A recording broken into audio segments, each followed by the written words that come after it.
ho ye afi na me officially afi na me mo akwaba nyame adom de bia meka me won kwa wa hoden a me ametime sori ye ma de me da awurade ase me obia ne nya ne sei enti okay ya de nyame ase na fia se ene yanso no do ni fan ya transition me ka say modest oda ho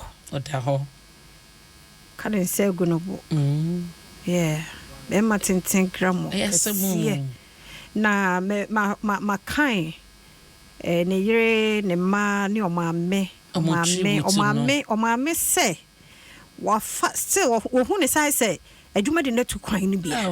sa na kwanti otintin ni bia o mai sa na still oba tan no because expect so obi be bie do no bisa say dada na ti say and too much ne man de kakra me ready ye no so no because daddy weekend before Tuesday e wo neighbor no weekend no omutu kwa so okoketa nto beba Monday enti Monday no omuada nti they were expecting say Tuesday no omani betia ro mbehu daddy ba omo sorry ye no ye say daddy hu mfa ne de na ko hospital enti omo twen say nke bia video call bia na bibi still omo ntene nka che say kakra na me reading chale enye easy kra e wo muso omo papa ye busy okunani say yampa ne kunu ye busy de nenso na nko oni me say nka by this time me say yakwantu kra nka 1 month anka okoye nka waba ne baba ko month ye me say ne birthday ne 11th birthday promise niema wo kan ye so omo be ye o twen say obeye amano any other birthday like you can read the tribute ya reho enna ena esie ne ba sa de no emo ya Awurade ma yenhunu ye na kan emo ya na me de me kan ne se be matenten kakraka we adaka ne ye shada was special one ma sa TikTok people na modest new modest na me for crancy what yes so fight power kuma na den because de ye na wutumi kura ba hospital ho no Awurade na ne nim de ye no ye manema ti Awurade na woje wo sa 13th April no ofa unsi Abraham kokom ye no ameka ye ne say Awurade hwe so na won so koso boy re no ma ho ban because anya better sa me ntumi mfa me nan ketwa no kura nhye shoe ne mo no I can't ni nipa beda sori afia beto brebi sa nti Awurade mfa ne currency na Awurade hu multimedia fo nyina yen mobo on chechire ye re Awurade nso yakoma obi anso ne fiada oyi ne busuani seye na seye ja seye ba seye nnua obade nchichi nyina ye re yenhye ye ho den owo de ye wo na kanipa ho ohuni biem kra wonte ne biem ye oni ne ye bia wonte biem asio asa wonte biem emoria babna de yanto so ye adwuma we den pa o sese o ye den kra wo so ye adwuma no delegate the bokrata ni na enen so na okay delegate am fe no moment we dey mekwada once no mu na professor Frimpong Boati ni so won suro jelo nti mu amode bobo na da bi je bia ni wa wo suro no kra no ano no obedi nani mo kan delegate bokrata na dia wode aba anopai ni yakopay 6 delegate bokrata no a wono mo sem no anya ho haunti na womo pay won sika no won sentumi nka no yese wono mo esiesie se de tie bia ni sika no nko ba bia womo guso onsa ebetumi aka wo sika no delegate bokrata no ene green Ghana day na ene da no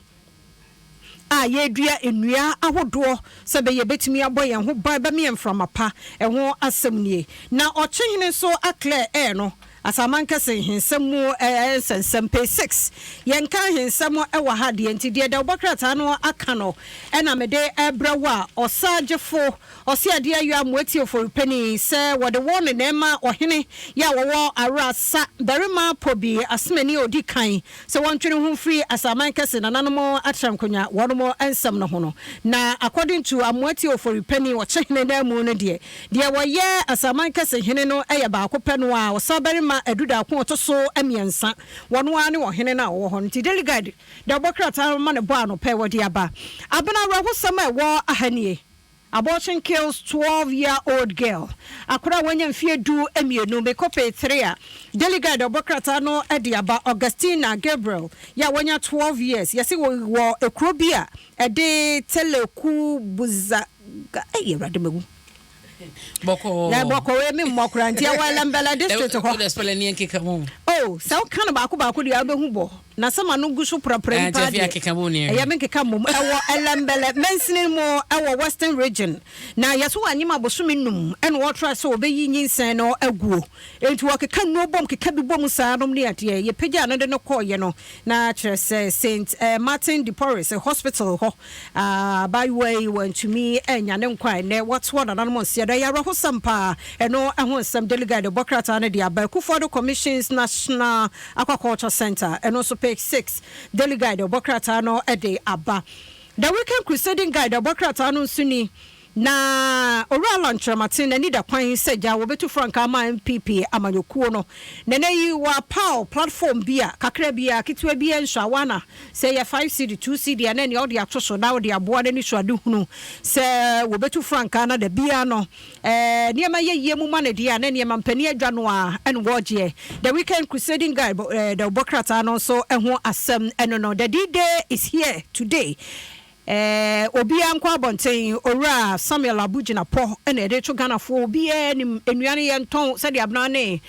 forestry ma me no edi enkomo no de hian so wo space na ne wo boy room na so wakwa kodua wo de anti e wasam ye kronia say telekubo kazi ayo wana ka jero obi aye audio abasesi anti wo audio na aboa wo ka bete anya bete teleku de bokazo me hu ya but bisa no pronounce no oh ayesa bokano achiro no z azio bisa bokazo teleku bokazo na me ka no wo ye audio de be simple amount but say wo bo wo paper mu sa ayi no anya bete by no one waka no the founder of Bokrata no so enie 2 years ni ya bena ye dua nua 24.39 million trees and enya nkwa gina na so den so yesi ye hwe ni mu si ye bedua 10 million na ni oman mu nyina ba bia green ko a ho asam de Bokrata na dia ba ye nkom bebre sam ne doso ani mu ha fundraising app no a oral Martin campaign apa ho ntoma no eno so enho asam enie enti Kofi se memfansi ha ma wiempo ai na wi ase ho opo bia oma pressure no anu wanya kasa no ya mutime che say ya de ontena ahase se de mi hu no wanya ne sa de wo a wo pa kasa no o afia de me se wo enti abna